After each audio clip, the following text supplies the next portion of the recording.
20واں باب یسوع مسیح کے اختیار کے بارے سوال۔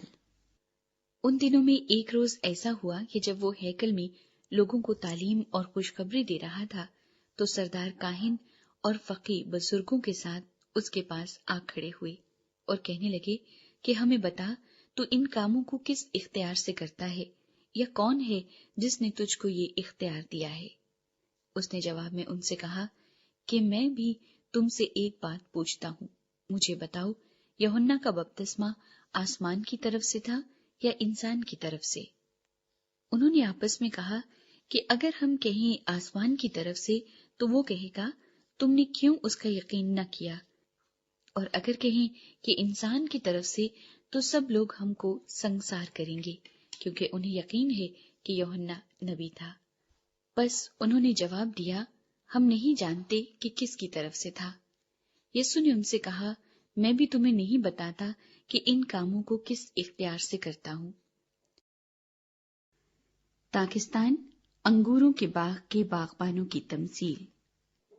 پھر اس نے لوگوں سے یہ تمثیل کہنی شروع کی کہ ایک شخص نے پاکستان لگا کر باغبانوں کو ٹھیکے پر دیا اور ایک بڑی مدت کے لیے پردیس چلا گیا، اور پھل کے موسم پر اس نے ایک نوکر باغبانوں کے پاس بھیجا تاکہ وہ پاکستان کے پھل کا حصہ اسے دیں، لیکن باغبانوں نے اس کو پیٹ کر خالی ہاتھ لوٹا دیا۔ پھر اس نے ایک اور نوکر بھیجا، انہوں نے اس کو بھی پیٹ کر اور بے عزت کر کے خالی ہاتھ لوٹا دیا۔ پھر اس نے تیسرا بھیجا، انہوں نے اس کو بھی زخمی کر کے نکال دیا۔ اس پر پاکستان کے مالک نے کہا کہ کیا کروں، میں اپنے پیارے بیٹے کو بھیجوں گا، شاید اس کا لحاظ کرے۔ جب باغبانوں نے اسے دیکھا تو آپس میں صلاح کر کے کہا، یہی وارث ہے، اسے قتل کریں کہ میراث ہماری ہو جائے۔ بس اس کو پاکستان سے باہر نکال کر قتل کیا۔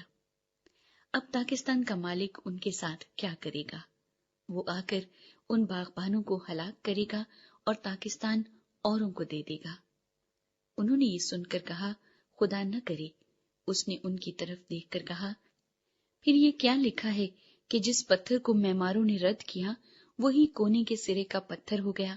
جو کوئی اس پتھر پر گرے گا اس کے ٹکڑے ٹکڑے ہو جائیں گے، لیکن جس پر وہ گرے گا اسے پیس ڈالے گا۔ جزیے کے بارے سوال۔ اسی گھڑی فقیہوں اور سردار کاہنوں نے اسے پکڑنے کی کوشش کی، مگر لوگوں سے ڈرے، کیونکہ وہ سمجھ گئے تھے کہ اس نے یہ تمثیل ہم پر کہی، اور وہ اس کی تاک میں لگے اور جاسوس بھیجے کہ راست باز بن کر اس کی کوئی بات پکڑے تاکہ اس کو حاکم کے قبضے اور اختیار میں دے دے۔ انہوں نے اس سے یہ سوال کیا کہ اے استاد، ہم جانتے ہیں کہ تیرا کلام اور تعلیم درست ہے اور تو کسی کی طرفداری نہیں کرتا بلکہ سچائی سے خدا کی راہ کی تعلیم دیتا ہے۔ ہمیں قیصر کو خراج دینا روا ہے یا نہیں؟ اس نے ان کی مکاری معلوم کر کے ان سے کہا، ایک دینار مجھے دکھاؤ، اس پر کس کی صورت اور نام ہے؟ انہوں نے کہا، قیصر کا۔ اس نے ان سے کہا، بس جو قیصر کا ہے قیصر کو، اور جو خدا کا ہے خدا کو ادا کرو۔ وہ لوگوں کے سامنے اس قول کو پکڑ نہ سکے بلکہ اس کے جواب سے تعجب کر کے چپ ہو رہے۔ قیامت کے بارے سوال۔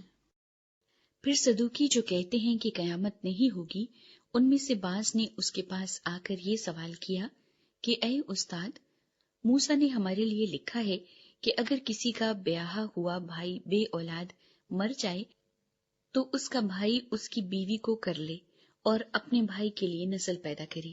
چنانچہ 7 بھائی تھے، پہلے نے بیوی کی اور بے اولاد مر گیا، پھر دوسرے نے اسے لیا اور تیسرے نے بھی، اسی طرح 7 بے اولاد مر گئے، آخر کو وہ عورت بھی مر گئی۔ بس قیامت میں وہ عورت ان میں سے کس کی بیوی ہوگی، کیونکہ وہ 7 کی بیوی بنی تھی؟ یسوع نے ان سے کہا کہ اس جہان کے فرزندوں میں تو بیاہ شادی ہوتی ہے، لیکن جو لوگ اس لائق ٹھہریں گے کہ اس جہان کو حاصل کریں اور مردوں میں سے جی اٹھیں، ان میں بیاہ شادی نہ ہوگی، کیونکہ وہ پھر مرنے کے بھی نہیں، اس لیے کہ فرشتوں کے برابر ہوں گے اور قیامت کے فرزند ہو کر خدا کے بھی فرزند ہوں گے۔ لیکن اس بات کو کہ مردے جی اٹھتے ہیں موسیٰ نے بھی جھاڑی کے ذکر میں ظاہر کیا ہے۔ چنانچہ وہ خداوند کو ابراہیم کا خدا اور اسحاق کا خدا اور یعقوب کا خدا کہتا ہے، لیکن خدا مردوں کا خدا نہیں بلکہ زندوں کا ہے، کیونکہ اس کے نزدیک سب زندہ ہیں۔ تب بعض فقیہوں نے جواب میں اس سے کہا کہ اے استاد، تو نے خوب فرمایا، کیونکہ ان کو اس سے پھر کوئی سوال کرنے کی جرت نہ ہوئی۔ مسیحا کے بارے سوال۔ پھر اس نے ان سے کہا، مسیح کو کس طرح داؤد کا بیٹا کہتے ہیں؟ داؤد تو زبور میں آپ کہتا ہے کہ خداوند نے میرے خداوند سے کہا، میری داہنی طرف بیٹھ، جب تک میں تیرے دشمنوں کو تیرے پاؤں تلے کی چوکی نہ کر دوں۔ بس داؤد تو اسے خداوند کہتا ہے، پھر وہ اس کا بیٹا کیوں کر ٹھہرا؟ فقیہوں اور فریسیوں کی تعلیم سے خبردار رہو۔ جب سب لوگ سن رہے تھے تو اس نے اپنے شاگردوں سے کہا کہ فقیہوں سے خبردار رہنا، جو لمبے لمبے جامے پہن کر پھرنے کا شوق رکھتے ہیں اور بازاروں میں سلام اور عبادت خانوں میں اعلیٰ درجے کی کرسیاں اور ضیافتوں میں صدر نشینی پسند کرتے ہیں۔ وہ بیواؤں کے گھروں کو دبا بیٹھتے ہیں اور دکھاوے کے لیے نماز کو طول دیتے ہیں۔ انہیں زیادہ سزا ہوگی۔